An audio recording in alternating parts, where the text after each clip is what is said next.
ako muna magsalita. Mag-agawan. It's September 23, 2023. Oh, 23. Okay. First time na mag-vlog. Ano bang tawag?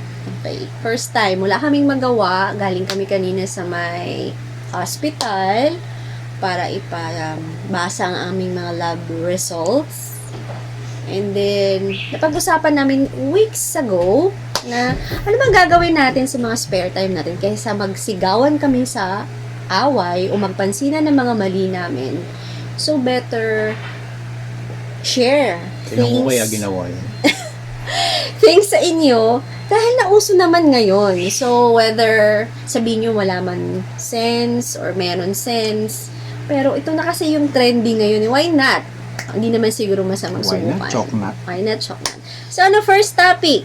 First topic, okay. Kailan ba na-declare walang pasok? Kahapon because of Smog.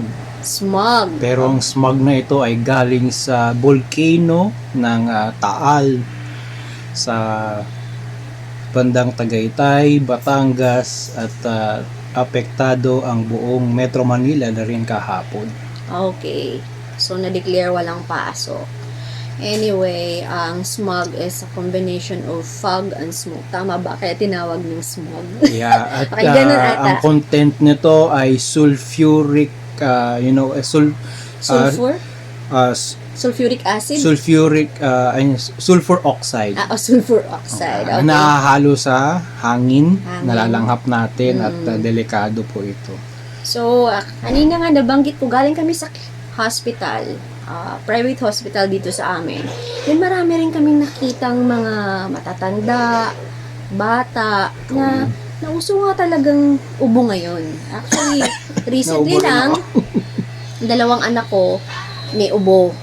So, akala ko siguro dahil nga sa weather, ganyan. So, siguro nga, dahil effect na yun, sabi nila, unti-unti na daw umuusok yung bulkan. So, baka hindi na unaware ako na baka nalalanghap na rin talaga natin yung masamang hangin. So, na-realize ko, nung after namin lumabas sa hospital, ang daming nireseta ng doktor sa mga lab results namin. Like, sa mga bata, nung first 2 weeks yata, magkaroon siya ng maintenance, merong gamot sa ubo, sa hika, and then sa amin din. Fortunately, wala pa ako, pero suspected hypertension na rin ako. Siya meron na rin. So, naisip ko, every time naman kaming siguro, ganun talaga, every time na namamalengke ako nagro-grocery, nandun nakasama na yun sa habit namin na bumili ng tamang pagkain na lagi yung anak ko hindi na wawala sa baon ideas ko yung gulay, ganyan. Pero ang mahal na mahal ng mga gulay ngayon. So, gusto ko lang i-share ano ba yung mga secret tips natin para maging healthy. Kasi sa panahon ngayon, sobrang hirap magkasakit kasi sobrang mahal na ng lahat. Sobrang mahal talaga. Unless, kahit sabihin mo nga minsan may HMO ka, syempre bibili ka pa rin ng gamot. Pupunta ka din sa doktor. Pupunta ka rin sa doktor. Mamamasahe ka. Mahal din pamasahe. Oo, Gasolina. gasolina kung may Effort. sasakyan ka. Tama. Minsan, oras pa. Minsan, kailangan mo pa mag-leave para lang sundin yung sinasabi ng doktor na kailangan mo magpa-ECG, kailangan talagang maglaan ka ng oras. So, daddy, bilang lalaki, ano yung mga secret tips mo para sa panahon ngayon na medyo magastos actually, doon pa naman magastos na, 'di ba? Ibig sabihin talagang magastos, magkasakit. Pero mas lalo mong ramdam ngayon ang hirap ng buhay dahil sobrang mahal na ng lahat. Ang gasolina natin talagang parang 70, magkano kanina? 71 na 71 pesos per liter. per liter. So, sa bilang okay.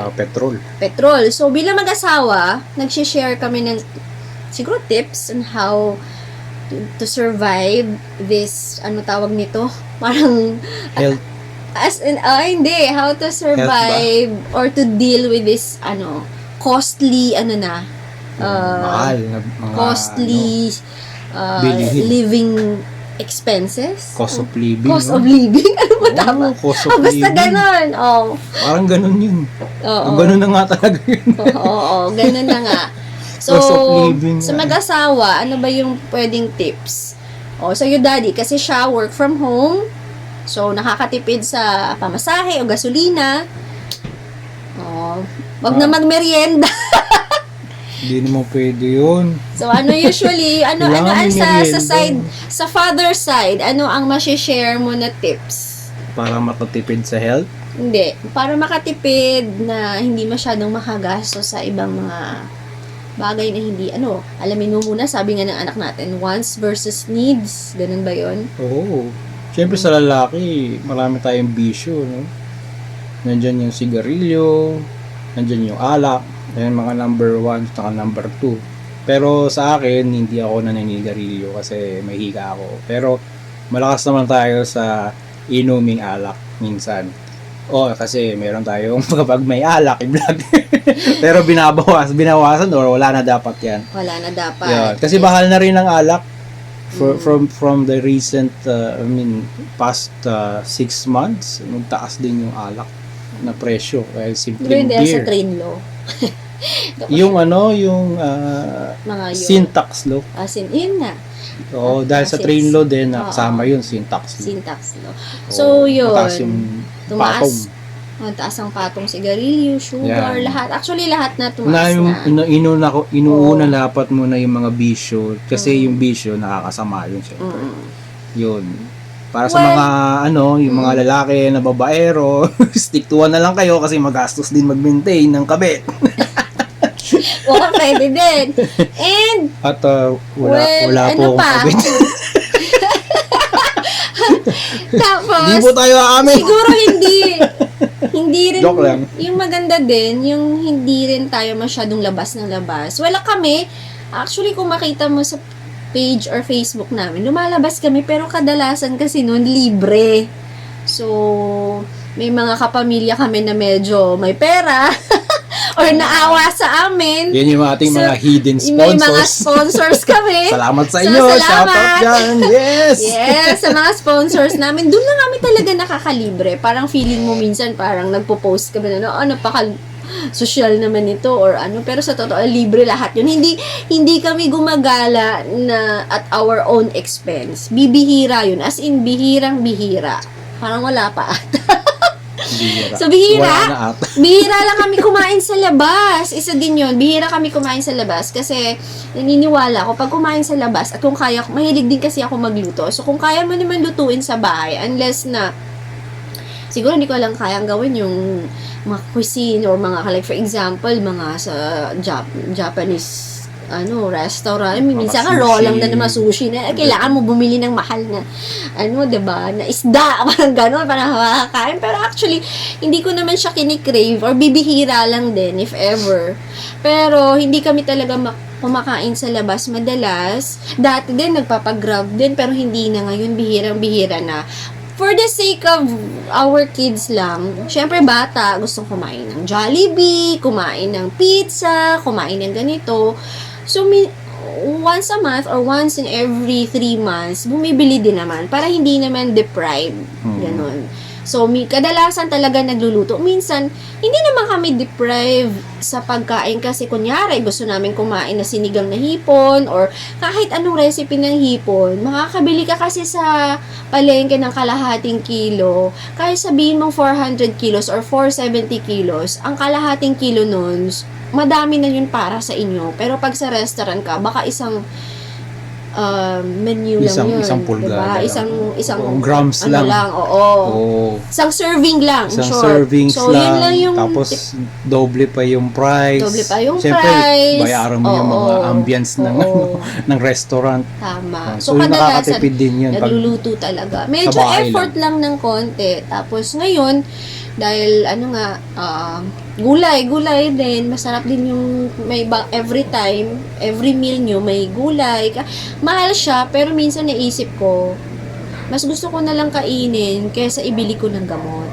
Minsan nag-oatmeal, rolled oats kasi rich in fiber. Fiber. Mas maganda daw yun kesa sa Tsaka yung makukulay na Sa- mga yung rice. sugar ata. Mas maganda yun kesa sa instant. So, rolled oats, medyo nag-i-invest din sa health kahit papaano. Kasi naniniwala ako na siyempre, malilit pa yung mga bata, kahit papaano, kung maganda din yung kinakain at tama yung kinakain, babalik din sa katawan. So, medyo hindi ako matipid sa ganung bagay. Then, siguro discipline din. Mga bata, kami, as much as possible, kung walang trabaho, wala masyadong inaabangan na email si Mister, nakakatulog kami ng mas maaga. Then, of course, every Sunday, well, isa din yun, schedule namin, sisimba kami. Kahit we are all sinners, pareho kami, hindi kami santo-santa, pero lagi kaming nagsisimba. Lagi kaming, kampon ng kadiliman. siya sabi niya, kampon ng kadiliman kasi Mahilig sa gabi. talagang napaka-short ng Nagsusundo. temper. Nagsusundo sa gabi. Ganun. Yan. Sa kanya. So, alam niya kung ano yung kahinaan niya, but is trying to naman. Ang gusto ko lang naman sa kanya, every day, talagang nagigising kami ng umaga na parang may mga bagay na it's beyond our Sobrang control umaga. na only nasa taas o ang Diyos lang nakakagawa nun. So, hindi kami yung ganun na typical na makikita nyo na kailangan nagsiserve sa church. Hindi naman kami ganun. But we have a special relationship between him and sa amin lang, kanya-kanya kami. Pero yun nga, as a family, sabay-sabay kami. Yung mga bata, kailangan, maliit pa lang sila tinuturuan naman sila. Yun lang yung mga, hindi ko, kumbaga, first time vlog namin to eh. So, wala pa kaming guidelines on how to share things. Kapag Pinangarap ko kasi actually, hi, Slater, Oo. Yang. Oh my God, favorite ko sila. Kasi parang kapag napaka, may naisip nila. din kayo mga topic, paki-comment lang sa baba. Actually, Like nyo, favorite ko subscribe nyo kami. si Chrissy and Slater Young. Kasi, well, ang ganda ng mga topics nila. Wala lang, natutuwa lang ako. Good vibes lang sila. Sa amin naman, try lang. Hindi naman kami mukhang Chrissy and Slater. Sino yun? Ah, Hindi ako updated. Hindi ka updated, nanood ka. Fan Iba ako kasi nun. yung May podcast sila. Iba at yung saka mga podcast ko eh. Oo. So, kami try lang naman to. So, ano magustuhan nyo? At saka, ano ba mga tips, Dad? Medyo scattered yung Oo nga, yung content tips natin. na pagtitipid, syempre, yung mga, ito, hawak ko, kape. Kape sa masarap na kape, galing din sa bahay. Hindi Bumili ka ng, Starbucks. mas maganda kasi bumili ka ng bulk na coffee, kaysa yung mga maliliit-liit, yun na pinaka number one na ano. Syempre, sa Starbucks or sa Seattle's Best na mga coffee, may extra bayad talaga at doble talaga. Pero sa bahay, you Timpla can ka do na lang. it. You can have your coffee press, kulo ka lang ng coffee, bili ka ng magandang grounded coffee, then that's it. Yun lang naman yung sikreto nun eh. You can buy medyo effort lang siya. Pero sa akin, nakakatuwa na ako yung nagtitimpla sa sarili kong kape. Tapos wala pang sugar. Wala pang sugar. Yeah. You can choose whatever. Yung iba dyan, kung gusto nila ng sugar, pwede nyo nang punuin ng sugar. Pero, sa akin, Masarap yung black masarap coffee. yung ikaw yung gumagawa. Oo. Ayun. Sure ka pa. Sure ka pa. Tsaka tipid talaga. Saka, kung ikaw ay well-traveled persons na mahilig sa kape, nakakahanap ka ng magagandang coffee like in Tagaytay, in Amadeo, or in Baguio, or somewhere else na may special coffee sila. Na hindi mo rin matitikman every day din sa sa mga Starbucks na yan. Kasi sa akin, ang Organic. pananaw ko, yung Starbucks is parang nagiging ice cream shop na lang, puro cream tsaka lang, nawawala ng essence nila minsan ng Pero merong disclaimer lang yung Starbucks. Oo. Na nag-e-enjoy naman. Eh, Okay lang naman. nakaka-enjoy naman Amin lang talaga. naman Oo. opinion to. Oo. Diba? Experience ko lang din Oo. yun kasi syempre sa akin yung talagang nalalasahan ko yung konti at to the extreme din or malakas na coffee taste talaga na may Oo. bitterness. Oo. Yun. Masarap din naman ang Starbucks. Kung Kaya gusto ko syempre talaga may sugar na talaga. Oo, may sugar. Kung ice cream na lang ako, doon na lang ako sa Dairy Queen. Mas masarap. Baka naman! De, joke lang. Walang Dairy Queen na malaki wait dito. lang. Oo. Tsaka naisip ko lang. Bakit ba kami nag-vlog. Or ano ba tawag dito? Vlog, no? Diba? Sabihin na natin podcast ito dahil walang masyadong edito or Oo, walang whatever, putol. podcast or I-mute whatever. lang natin yung minsan bumurahan na kami. Parang gano'n. Hindi. Hindi, Try joke lang lang. to. Paano ba? Yun lang naman. Ilang share namin. Isa pa. Also, Maganda is din some yung documentary na merong what's come out of mind bilang mag-asawa sa kanila. Oo, siguro Or what topic our namin experiences. experience Yun pa, ang ano. maano niya. Ito pa lang kasi, ito pala yung first topic namin kasi galing kami ganina hospital, yun nga, tas ang daming reseta, yun nga, nagulat ako sa mahal ng gamot. So, hindi naman kami, wala naman kaming discount kasi hindi naman kami, anong tawag nito, PWD or senior citizen. So, talagang babayaran mo siya in cash. So, ang bigat lang na, ay, imaginein mo if ever lang magkasakit ka ngayon, as in talagang kung if ever ma-confine ka ngayon, saan ko kukuha kung wala ka namang ano, kasi kung sahod mo lang, kasya lang sang day-to-day expenses nyo or monthly expenses nyo. Syempre, may bahay kang binabayaran, may school, at lahat. Talagang nakakaubos ng Nakakaubos savings ng yun. savings talaga at Oo. mabigat yun. So, kami, ang vlog namin, siguro, i-share lang namin, intention namin is, paano ba natin makukope or i-share natin kung paano ba dapat natin i-cope yung day-to-day lives natin. Or i-share namin yung buhay namin na paano ba yung buhay namin pang araw-araw na siguro makaka-relate yung lahat. Or ano ba, paano ba namin, ano opinion namin sa mga bagay-bagay namin na nakikita sa kapaligiran, sa kapitbahay, or kahit ano nakikita namin na pwede kami mag-share ng thoughts namin. Medyo scattered lang yung ideas namin ngayon kasi talagang raw video to. Sabi ko kasi sa asawa ko, mag-video nga tayo. Gusto ko, ayoko nang may maayos. Ayoko ma-edit masyado. Gusto ko kung ano na walang intro. Sabi niyo, gawin ng intro, ganyan-ganyan. Wala nang intro, yan na yan. So, gusto ko raw, para kung may mali man, so, normal kami tao, hindi kami minsan mali-mali, nagsastammer, ganyan, or ano. So, be it. Para mas real. Mas raw, mas real. So, wala lang. Actually, hindi ko nga alam kung bakit, kasi ako yung pinakaunang taong ayoko ng binivideo, ayoko ng, diba, niyaya niya ako dito, mag-vlog tayo, ganyan-ganyan. Ayoko, nagtatago ako. Ayoko, nabibwisit ako. Kahit ako yung taga-video niya. Siya kasi medyo nandun na siya, mahilig siya mag-video editing. May sarili siyang YouTube channel. Actually, siya ang YouTube special channel. guest natin dito sa So, channel actually, natin. ako yung special guest. Pero sabi ko, wala lang, parang gusto ko lang. And then, well, sabi nga nila, parang hinahanap ko lang siguro yung ikigai. Japanese term ikigai. Siguro pag-usapan natin next time yung what is ikigai, which is nakita ko lang din. Banta yun, ha? Oo, ano ba yung ikigai? Yung Abangan ninyo. yung gusto mong gawin sa buhay mo na nakakatulong, na kumikita ka, masaya ka, yung gano'n. So, next topic naman yun. So, Yeah. for now, eto muna, ano ba yung take away natin ngayon? So, wala lang, eto lang, share ko lang Pagiging, kuripot na.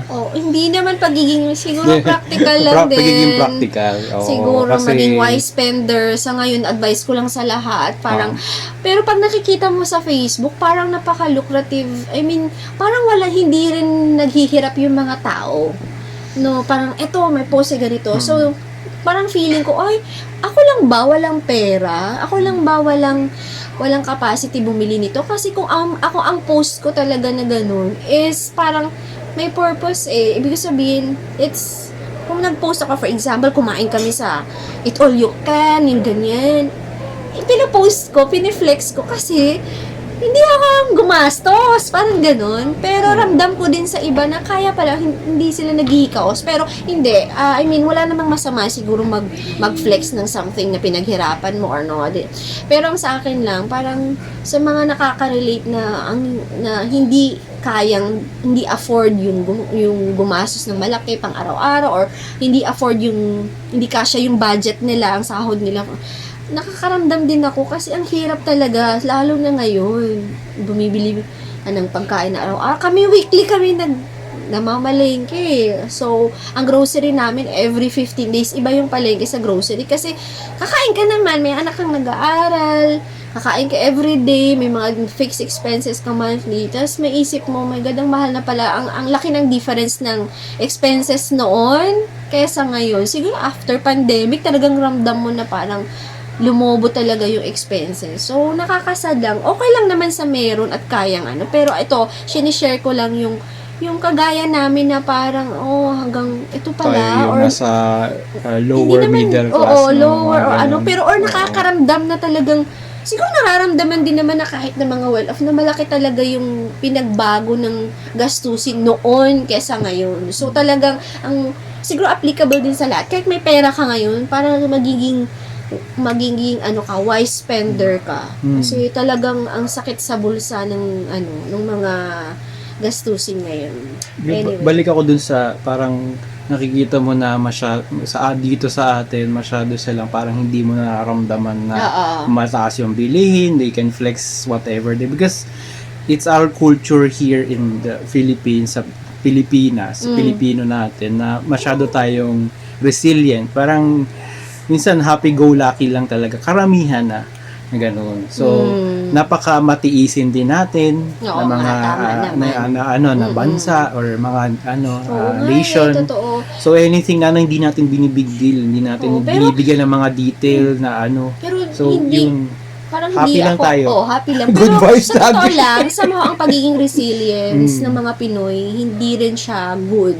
Kasi hindi na tayo nagre-reklamo. Parang lagi lang yun lang yung okay lang. pinaka-bad side. Kaya ko naman Kaya Hindi rin ko tayo naman kumain. hindi rin tayo Mag-adjust na lang naghahanda. tayo. Oo, hindi tayo Hindi tayo naghahanda. Hindi tayo naghahanda. Kasi okay lang dumaan yung bagyo, parating yung bagyo, titingnan na lang, magsiselfie pa tayo. Oh, darating na yung bagyo. Oh, so what? Oo, totoo. Tawanan lang natin. Adjust Bumaha na, adjust. okay Oo, lang. okay lang. Pero ganun pa rin ang buhay natin. Hindi pa rin tayo bumoto ng tama. Chos. Or ganun. Or, alam mo yun. So, Tsaka na tayo maging political, ang pagiging resilient ng Pinoy, hindi rin minsan maganda. So, anyway, yun lang. So, Yun. Dito na tayo dito mag-end. end. So, siguro, Daddy, last na lang, siguro, anong may share or anong masasabi mo sa first episode? Yeah, Oh okay my lang. God! Anyway, Good vibes lang talaga good tayo vibes. dito. Natatawa lang. Oo. Oo nga, medyo scattered lang. Pero, ewan ko, parang nakakaano Mga lang. viewers natin, salamat. And keep on subscribing. And kung na-like nyo to, paki-like button lang. Tsaka yung dislike, click nyo lang twice. Okay? Yung dislike button. Tsaka yung merong Okay, so, At yun shoutout lang. sa aming mga anak. Hi, Kaden and Kuya. Oo. Okay. KK. So, ito pala ang first episode. Oo. So, Ako po si Daddy, siya si Pami. and we are the Luces! Hello, hi! Say hi. Hello, Hi. this is Kaden. So, this is our family. And subscribe to the channel. Yay! Bye!